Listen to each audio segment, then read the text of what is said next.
Yo, what is up guys? Delboy here, aka Blue Collar Sports TV. Hopefully you guys are doing well. If you're new here, smash that subscribe button, hit the like, all of that good stuff. So a quick preview for Joshua Buatsi versus Marko Calic. This fight goes down on the 4th of October.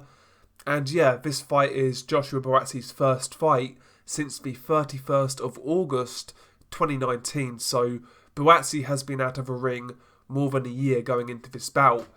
And I have to say, when this bout was first announced, I was very disappointed with the opponent choice, I've got to be honest. But you know, given the circumstances, given the fact that Joshua Buatsi has been out of a ring for over a year, I guess it's understandable, right? You know, given the circumstances. Joshua Buatsi, of course, is a highly touted light heavyweight prospect in the UK. He was an Olympic silver medalist, a successful amateur, and as a pro, he's amassed a record of 12-0 with 10 knockouts. Marko Calic is far more of an unknown quantity in comparison to Joshua Buatsi, but Marko Calic was a fairly decent amateur in Croatia. You know, he actually beat Alen Babic, who's getting a lot of hype right now in the UK. A lot of people seem to be raving about Alen Babic, and I believe Marko Calic actually beat Alen Babic a couple of times in the amateurs. They fought a few times in Croatia, and also Marko Calic actually fought in the World Series of Boxing, which is a pretty high level to be fair. So, you know, Marko Calic, he is relatively experienced. He was a fairly decent amateur, and as a pro, he's amassed a record of 11-0. 6 of those fights coming by way of knockout, though I have to say, when you look at this guy's pro record, he's fought absolutely nobody, and he's actually been pro since 2016, and he's only had 11 fights. So his career as a pro has really been kind of stop-start, to be honest with you.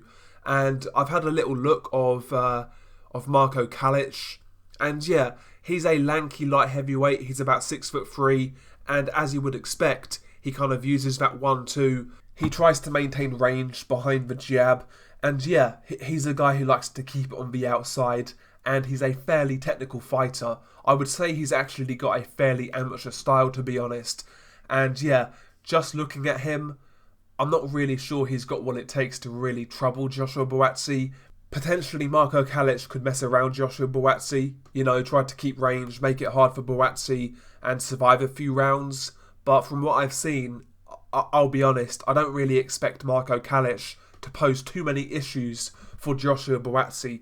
I don't expect Calic to really ask any questions in terms of Buatsi's chin, his heart, his desire, or anything like that. Maybe he could be kind of difficult and awkward early on, but apart from that, I don't really see this guy giving Joshua Buatsi any real type of problems, I have to say.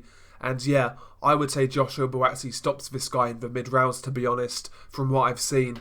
And, you know, this fight basically is what it is.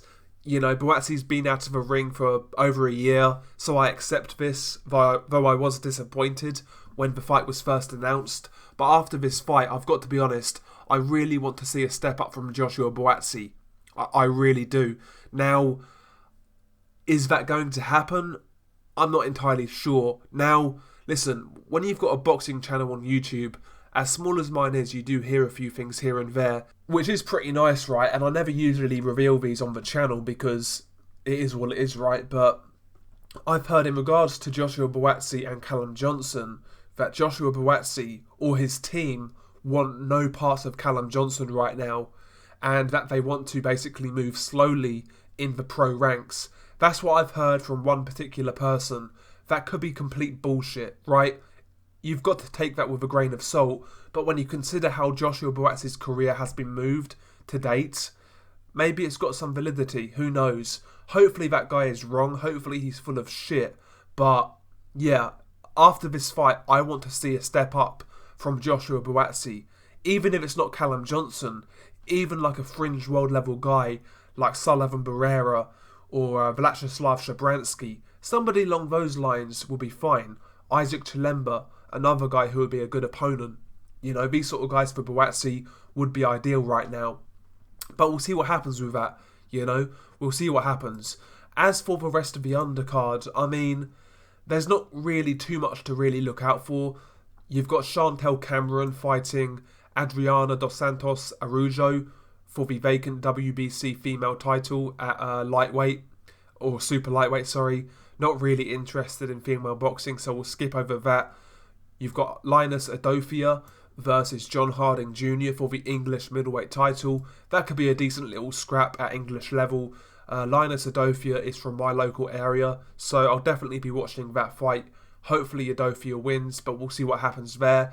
You've got the Croatian heavyweight prospect Alan Babic. He's going to be fighting Irishman Niall Kennedy in an 8-rounder. That could be relatively interesting.